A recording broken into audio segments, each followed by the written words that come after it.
Firstly, thank you everyone for being here. Thank you to all our attendees and to the folks from Tufts who helped make this happen. There's some people I want to thank at the beginning, which is mainly the folks at 10, the Tufts Entrepreneurial Network, the folks at Tech, the Tufts Entrepreneurship Center, and the Tufts Office of Alumni Relations, who all put a lot of work into making these events happen. To start, I'll introduce myself, introduce 10 and this program tonight. And thank you all again for being here, both to hear from Philip and also for the networking portion, which will follow. So my name is Iggy Molliver. I'm a Tufts 2010 grad, studied political science and what was called then entrepreneurial leadership, and has really evolved as a program and now being stewarded by Elaine Chen, who's joined us. I'm head of product at Remedy Product Studio in New York City. So we're a product studio focused on health, wellness, and fitness, doing product development and investing in early stage startups. I also I'm the national chair for 10 and have run this organization for a few years. And what 10 does is we help jumbos that are either in the tech world or startup world, helping them level up their skill set through panels, events, workshops, mentorship. We help jumbos who are looking to transition from the corporate world into the startup or entrepreneurship world. And then finally, we help the TEC program through mentorship for students, working with classes, and some other initiatives that Elaine is going to tell us about. So we do our best to interact there. I'd like to, before we start our program, shout out a few jumbo wins, because one of my personal missions is to have us brag about Tufts entrepreneurs and Tufts entrepreneurship the way that Alabama alum brag about their football players in the NFL, because that's what we have coming out of the startup programs at Tufts. So a few that come to mind recently, Dennis Chmiel, who's on the call, recently won the Purina Pet Care Innovation Summit Prize for his company Cluj. So if you have a dog or a cat who needs some of their services, highly recommended. I'm going to shout it out in our Slack channel. I'm actually a Cluj customer for my puppy Ollie, so very grateful for Dennis. We also have a few alums who recently announced really nice seed rounds. So Noah Elian, CEO and founder of Chums, currently in YC's virtual batch, recently announced a nice seed round. And Alex Rappaport, CEO of Zwitterco, which is a former winner of the Tufts 100K, which we're going to hear about from Elaine, also just announced a $5.9 million seed. So really congratulations and really proud of the great work jumbos are doing in the startup world. One last thing was we have a few folks on this call who are chapter leads for 10. Obviously right now we're all digital, but hopefully having had our vaccine event in February, and we're going to hear a bit more about vaccine rollout through Philip. Hopefully we get back to in-person events soon in the fall. And at that point, we've got some very vibrant, active regional chapters that will get back up and running. So we have Brittany Sokoloff here from New York. We have Shelby Schultz here representing Austin, and Luke Fraser representing Boston. And those are 3 very active chapters for us. We're continuing to look for and open to more active members and leadership in other tech communities around the country, including the Bay Area, Southern California, Miami, and international group that we'll be announcing soon, because we're Tufts and we love our international community.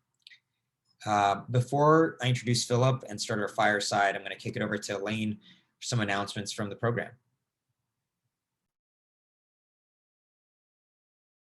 Okay. All right. So sorry, I was busy kind of fixing the Slack.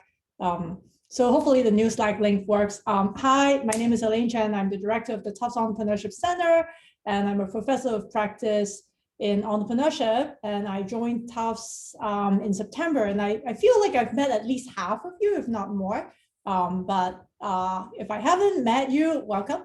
Well, yeah, as you know, we do a lot of different things that are open to alumni, and some of the things that we do that are open to alumni include our jumbo cafes and also our our 100K finals, and I just put an events link in the chat. Please have a look at that. Tomorrow we have a really, really good talk by Noah Cook-Dubbin, who has been with Google for 12 and a half years, teaching Googlers how to use Google Ads to do digital marketing. So that's kind of an example talk that we do. So do absolutely have a look at our event feed and sign up for tomorrow's session, because it's just a fantastic session. Also, we have the 100K finals coming up next Friday.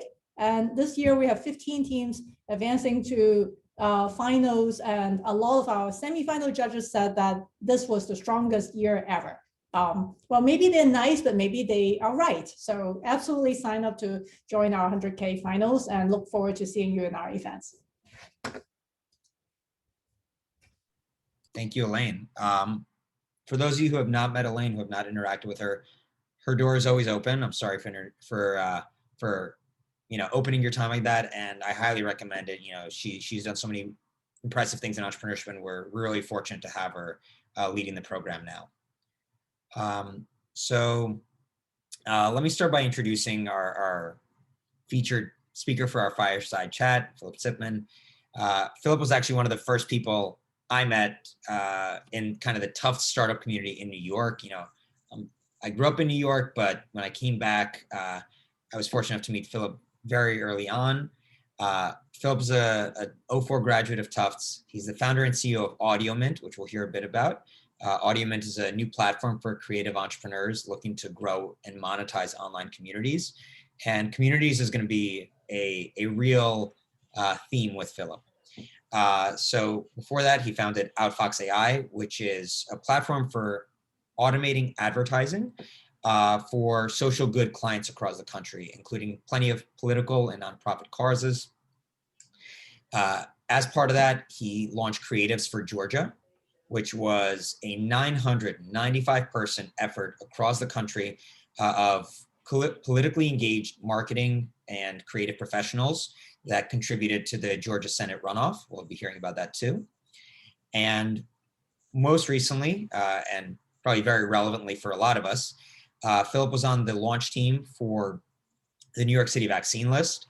I think, we're all, obviously Tufts is a very civically engaged place, but I think one of the things that that really interests me about Philipp's story is that there's a lot of gaps in the, let's say, the public rollouts of a lot of platforms, and Philipp has done an amazing job leveraging technology to bridge the gap and help us get access. And New York City Vaccine List is one of those examples. I'll just mention that before his return to being a founder and to the startup world, Philipp spent over a decade in product and marketing in New York, most notably as VP of Product and Media Math. And very early on, Philipp started his career as a political grassroots organizer. So, it's a very impressive bio for a young guy.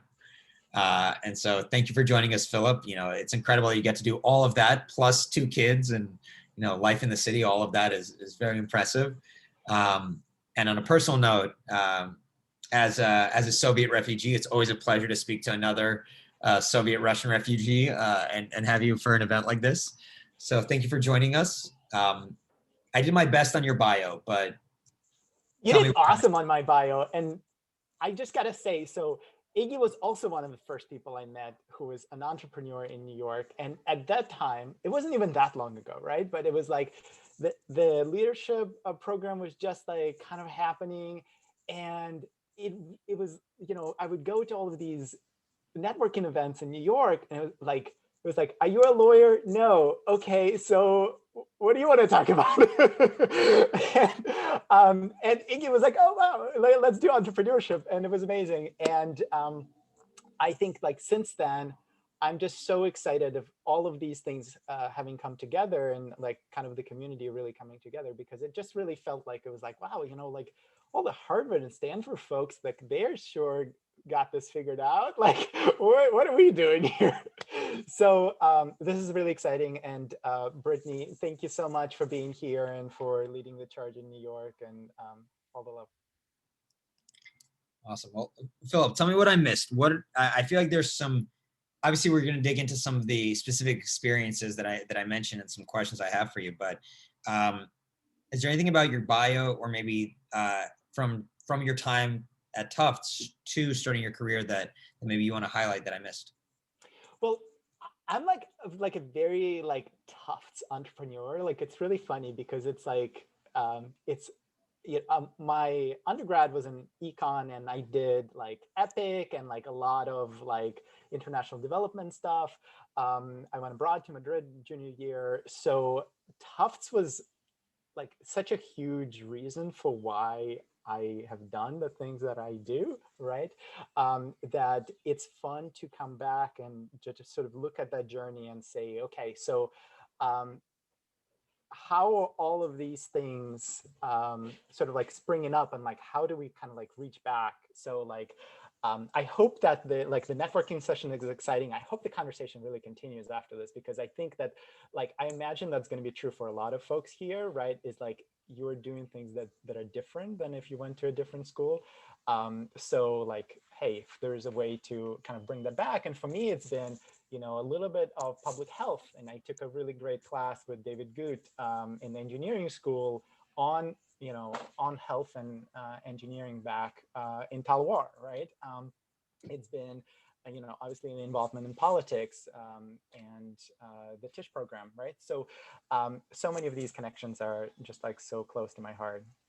And by the way, like for me also, Tufts was, I came as a refugee, like Iggy, when I was 12, and I had a full scholarship to Tufts, right? I grew up on welfare, so it's really amazing just sort of how much of this university has both sort of evolved and how much I think it's given like root to a lot of now new entrepreneurs. Very cool. Great to hear that. I think there's obviously Tufts has such a focus on civic engagement. I just did the survey I received from the Tisch College the other day, and I think that your story fits so well into what Jumbos are able to do with the foundation they built at Tufts. I think one of the elements that we're all proud of, and I think that we all feel as Jumbos, is that when we see a problem, we get stuff done. And I know that when we talked, we talked during the pandemic that as a dad, you were afraid that schools might not reopen until September, and you were nervous what that meant for your family, for your children, and I'm sure for your productivity in other areas too. So I know that's what led you to Vaccine Twitter, and you found your partners for the New York City Vaccine List there. Can you tell us a bit about what inspired your work for the NYC Vaccine List? So, by the way, if anybody is in New York, right, it's like NYCVaccineList.com. You can also find it, Twitter, NY COVID _COVID. It's just such a wonderful resource that's come together. I've had actually a relatively small role in all of this. The bulk of it has been, engineering and marketing work that folks have done, where there's about 780 locations across the city right now that are being crawled kind of in terms of do they have vaccines or not on like a minute by minute basis, all available in one place. So it's sort of like a kayak for vaccine appointments. And if you look back a couple months ago, when this did not exist, right?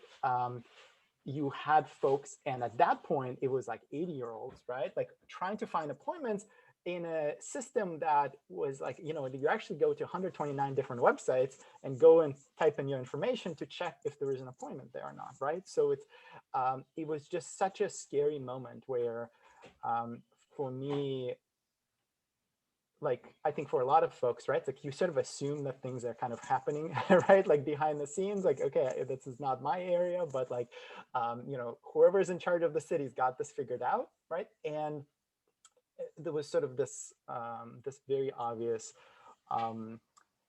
issue in kind of the fact that the systems were not coordinated, right, from a logistics and like software perspective on the back end. And that's what sort of got me to jump into this. This was like 1 month after or less after the Georgia election. So we just sort of walked off this like huge mobilization, across the country around that. This really felt like kind of a very natural next place. And it really did come together in this like very cool community. And there's a couple of websites like this in New York, and then there's one in every state at this point, of sort of volunteers, being able to come in and like solve some of these like low-hanging fruit issues, right? Like, how do I find a vaccine appointment, right? It seems like so obvious. But I heard about a California effort who did that. I posted on Twitter. I got connected with some other folks, and now, like, in fact, like for the organization, we have a volunteer list of 700 or so people, right? So it's such power, right, in being able to do that right now. Like, there's a lot of like power on the internet to do really like awful things and like harass each other and like just start mobs, and this is just one of the really good efforts that I'm just so happy that that's come together. I think it's a great example of doing well by doing good. Personally, I got my vaccine appointment through the NYC Vaccine List, so thank you, Philip, and to your team. I think last month, it was so interesting to hear about the development and all the effort that went into the vaccine, all the jumbos are involved there. But I think ultimately, we see there's such a big gap between the work that happens there and actually getting needles into arms. And so that's, to me, such a great example of where entrepreneurs can bridge the gap and make that happen. And obviously with your story, there's a history of civic engagement, right? And using technology to bridge the gap for the public sector. And for those that don't know about Outfox, what led you there to starting Outfox AI and leaving a very prestigious position at MediaMath to do that? And how did that journey go for you? All right, so now think back to another really scary moment. This was for me, right? Like this was the election of 16, right? And I came as a, again, as a refugee, right? So like very much an immigrant. Trump gets elected. All of a sudden, sort of Joe Biden tells the story. You got like, Nazis walking around with, torches, right? And like the president not being able to say, a real condemnation of that. And I was trying to think of like what I can do, right, to try to get involved, right? Again, as a technologist, like, I'm not a politician. I'm not a political science like major. And I realized that some of the one of the huge reasons why Trump won, right, is because they did so much testing of their ads and sort of like just really overwhelmed like the messaging, right, versus what traditionally has been done in politics. It's not like they invented something like terribly new or crazy, right? Like they just took a lot of tactics from the private sector. Like if you were like selling awesome new brand of pet food, right? Like you would do all of these things, right? And they were able to just do that in politics. And I said, okay, so I don't agree with Trump. I want to see, about other organizations, whether it's, folks who are, stand for immigration or LGBTQ rights or sort of better race relations. Like, how can they get their messaging up to snuff, right? Because, like just throwing it out there and just hoping it sticks, right, is, well, that's not how entrepreneurs think of this problem, right? And we looked around, and I was hoping that there's a company, there's actually a couple big ones. Somerville, like right next to Tough Davis Square, is Act Blue, it's NGP Van. There's like some really powerhouse companies that like do nonprofit tech or political tech. And I was hoping that there's like somebody who like I could go work for to build this, and I just didn't find it. Like I just looked around and was like, yeah, like what you got is okay, but like not really what you'd need to win, guys. So we ended up just starting a company with a friend of mine, my close friend Dima, of like 12 years, and off we went. We got some incubator funding from a company called Higher Ground Labs, which was founded by like alumni of the Obama campaign, who like knew just like what a good professionally digital data-driven campaign looked like. And they invested in a whole bunch of startups in the political space, us being one of them, and off we went. This was like 18, so we were part of the 18 election, 19 election in Virginia, and then 20 we were in 12 different states, actually 18 different states, 7 tribal territories, talking to 12 million people who are kind of in swing districts and who were not likely to vote for our customers, right? So we had the kind of the platform to power their advertising campaigns. And again, this is like such a Tuftsy thing to do, right? It's sort of like, okay, so I got like my little like marketing hat, I got like a little bit of like this poli-sci, like I got to do something tishy over here, right? Like, so it sort of came together, and here we are. And I think a big culmination of that work, right? You mentioned a few kind of big bellwether events, but a big culmination was the community of creatives you built to participate in the Georgia Senate Runoff as part of Outfox. Obviously, that was a big moment, right? The Senate was hanging in the balance. There was a lot of energy coming out of the 2020 election, but how did that come together for you? So there was a lot of energy, but it's like unfocused energy, right? It's like, because everybody was like, all right, this is a big one. Like the Senate could flip, holy cow.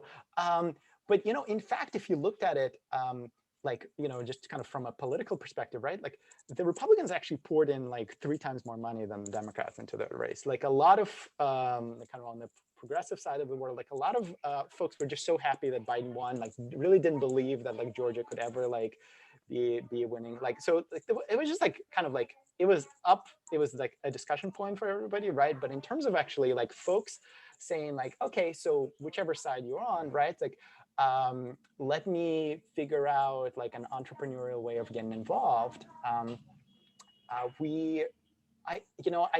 woke up, I think it was like, again, like on November 7th, like, it was like, hey, this could really affect the kids, right? This could really like change the next, 10 years of their lives easily.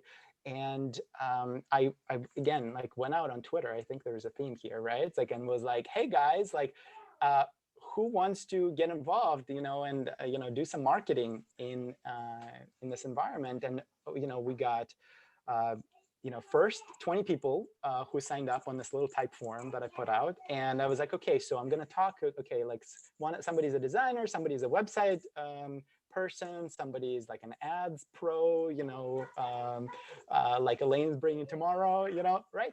I'm going to interview them, and I'm going to like see, how they can all want to help, right? And then I'm going to talk to the nonprofits on the ground, some of which I had as clients, maybe the political campaigns, right? And like see if, they would be interested in getting matched up, right? And then 40 people sign up, then 200 people signed up. And I was like, okay, there's no way I could talk to all of these people. So we need like a software and a website and something to actually match these folks together, right? And, Elaine, I don't know how the kind of the competitions are coming together, but to me, it's almost like a little bit of an analogy, right? It's like you have like these startups that are coming out of Tufts, right? And everybody's excited, and all of a sudden, like there is this interest, right? Like how do I connect? How do I try to help these startups, right? So like, normally it's like very diffuse energy, but like if you can focus it through like these very structured communities, then all of a sudden, like it's like the competition, like, you really do like have these moments of acceleration. So that's what we tried to do. And we ended up with about 550 pieces of content, video and graphic design that got created, about 10 million views of that content, with about 4 million people in Georgia. So we pretty much touched everybody who came out to vote, like as part of that election, with messaging around, well, kind of everything that was at stake. So like a very kind of like, it wasn't a notprofit, right? It was part of my company. It was part of Outfox, and it relied on some clients that we had. And it was like a struggle of like, do we do the main business, or do we do this part of the business, right? But ultimately, kind of like it seemed like it was like on brand and on strategy, regardless of how this was going to turn out, right? Like to give this a real shot. And I really do think that like what came out of that for me was like actually like, you know what, building communities is actually like a huge thing, and it's going to be part of the next a decade for a lot of folks and a lot of companies. And let me jump right into it. Yeah, I mean, if you weren't focused with the private sector in your next company, I would think that your knowledge of community would make you a good candidate. And if not, maybe I can afford you as a campaign manager one day. I don't know. Very cheap one. Well, yeah, after you sell the next startup, of course. What would you need money for at that point? You talk about gathering these communities, and I think you hear a lot about investors and VCs talking about how we're in the community era of technology, right? And so you gather this huge community for the Georgia runoff, and you talked about how social media obviously has been a jumping off point for you in many of these things. So thinking about how your last few ventures and initiatives have been community focused, I can see how you got to a complete community focus with Audio Mint. What's the 30-second pitch? The 30-second pitch is that there is a whole bunch of tools to manage a community, like Slack, right? For example, but I actually haven't been able to find good tools to like do the bookends. Like, how do you actually get a whole bunch of people in and make sure that they don't churn? There's some like real like marketing mechanics to doing so. And then like, how do you all get paid, and like how like all the payment flows, right? And this year there's going to be Twitter super follows, and like Facebook is going to come out with payment options, and there is Substack, and if you're an entrepreneur starting today, it's actually a pretty exciting landscape, because you no longer have to be sort of say like, hey, I'm going to go cold turkey and I'm going to like try to do $1 billion company, and I'm going to try to go like get that VC check, that elusive VC check, or I'm going to like kind of on the other hand, like try to go talk to a bank and like maybe mortgage my house or do something like that, right? There is like this huge space in between of, being able to start a startup, build a community around it, have that community support you financially, be your advocates, right? So it's sort of like a real change, I think, in how that initial set of funding can come together, and the initial vibe and momentum for companies can come together. And then ultimately, I think that, for a lot of folks, like community is going to be a major part of their strategy. And whether you're like Peloton or, Airbnb or whatever, it might be like actually like a huge part of the business, period. So for the folks on the call, how would you say that either they can help you in building your entrepreneurial vision, or they themselves can benefit from a platform like Audio Mint? So, okay, to be selfish in terms of me, right? Like, I think like as a young entrepreneur, there is like really two things you got to do, right? You got to build, okay, and then you got to sell, okay. So that's it. That's the magic. You got to build and sell. So in terms of where we are in the cycle, we are like 53 days old, right, as a company. So in terms of sales, right, it's not about saying, hey, like, can you pay for this and this and this, right? Like I have something to like actually like that would benefit you so much, you should write me a check, right? Like 50 days in, like very few startups have something like that, right? But having folks kind of kick the tires, take a look, say like, hey, like maybe this could be good for my startup, maybe this could be good for my nonprofit organization, my church, my a little hobby club that I'm running, that's amazing, right? So I'd love to be in touch, right? That's like the networking side of it. And then obviously, Elaine, you didn't mention the summer program with sort of this incubator side of it, right?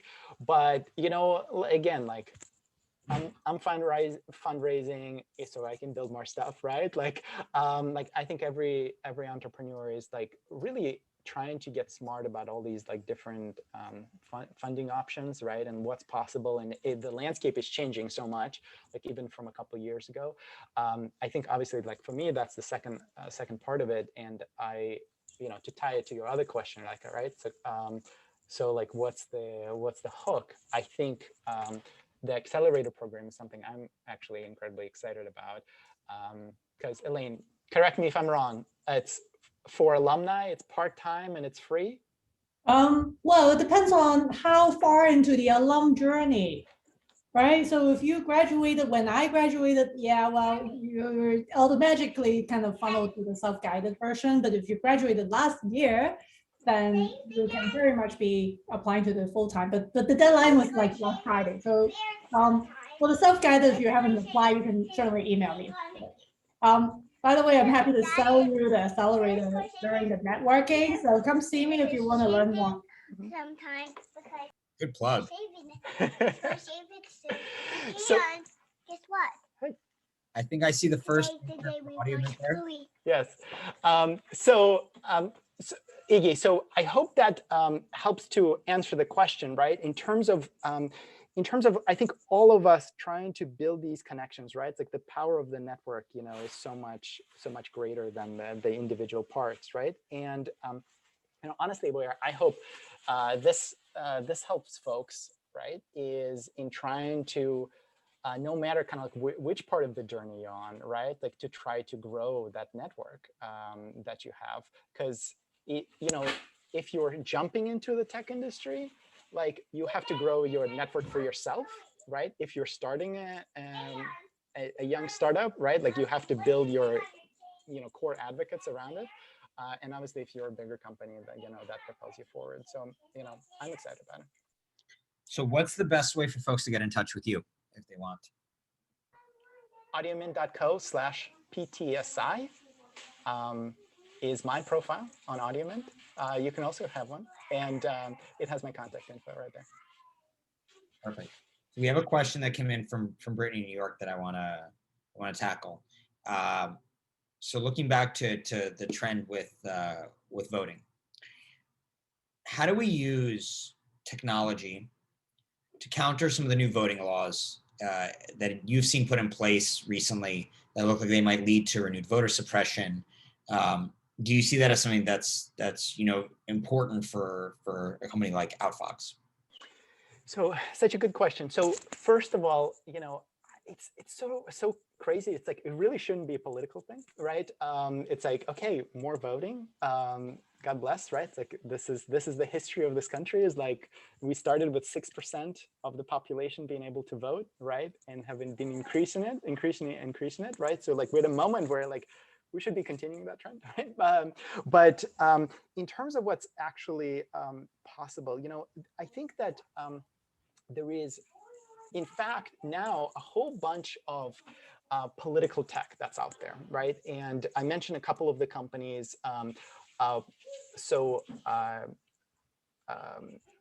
NGP Van, one of the companies out in Davis Square, just acquired a company called Mobilize. Mobilize is a huge platform for volunteer action, right? And something that was used by millions of people during the 2020 election to do phone banking and to do canvassing and sort of like organize all of this stuff. So there's actually a whole bunch of like true tech plays, right? That like companies that are serious you can go work for, right? So I think that's one thing that's gonna kind of be really important. And I think the second one is honestly, like from the power of each one of these efforts, like we're talking about voting laws. These are like very local specific issues that, like there is a similar bill in Florida or Arkansas, right? Like, how do you connect to nonprofits there, or how do you connect to your local nonprofit, right? And try to help them. I think to some extent this is like it's both like individual action, right, and some of these kind of newer tools. Like I'm hoping that like Creatives for Georgia like is one of those tools that like really like tries to continue connecting folks, and it will be a bunch of tech to do that. So if it doesn't exist yet, if it feels like super manual, that's a really good place for some tech to exist, right? It's almost like, I don't know, New York Vaccine List for matching volunteers to nonprofits that work on voting issues. There we go. So that's actually, we got a question before the event that I'll get to right now. If you have any other questions, please do submit them either in the chat or to Brittany directly. So we got a question before this, before the event started, that was actually right in the theme of what you mentioned, so it's perfect timing. If you are a jumbo who is in the technology world or who's entrepreneurial minded, and you want to get involved in a civic way, in a way that's going to have a social impact, where would you start?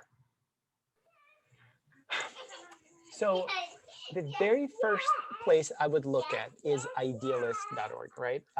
And I think that it is one of those platforms, right, that uses tech to really connect folks in very imaginative ways, where you as a professional can either volunteer your time, just like as a like I work in a soup kitchen, I just sort of like put some hours towards a cause, or you can find things where you can utilize your professional skills, right? And maybe it's a nonprofit that needs some finance work done, right? Or a business plan or a presentation done, right? In PowerPoint, and they don't have the skills internally, or obviously marketing, right? So I think that would be the very first place I would start. And if you are thinking of something more serious about it, and like kind of like doing that as maybe the next phase of your career, there is some really great nonprofit accelerators now, right? And that is it hasn't existed again 5-10 years ago, where you can like start a nonprofit and really actually know what the heck you're doing. It's magic, right? So I would look into those. Awesome. Thank you, Philip. Appreciate all the insight you've given. I did promise to try to get us to networking at some point, and thank you for everyone who's stuck through the presentation and the fireside, and who's sticking around for networking. So firstly, thank you, Philip, for the insights. I think you've had a very unique career and an interesting career that has a lot of lessons for folks coming from Tufts, especially with how civically minded Tufts is and how civically minded your endeavors have been. So thank you firstly for everything you've done. But also for sharing your experience and your time with Tufts. Now that you've done this twice, between the politics panel and this panel, I have no doubt you're going to be getting hit up by students and by programming at Tufts. So I just want you to know you've done this to yourself. But thank you for your time and for sharing with us.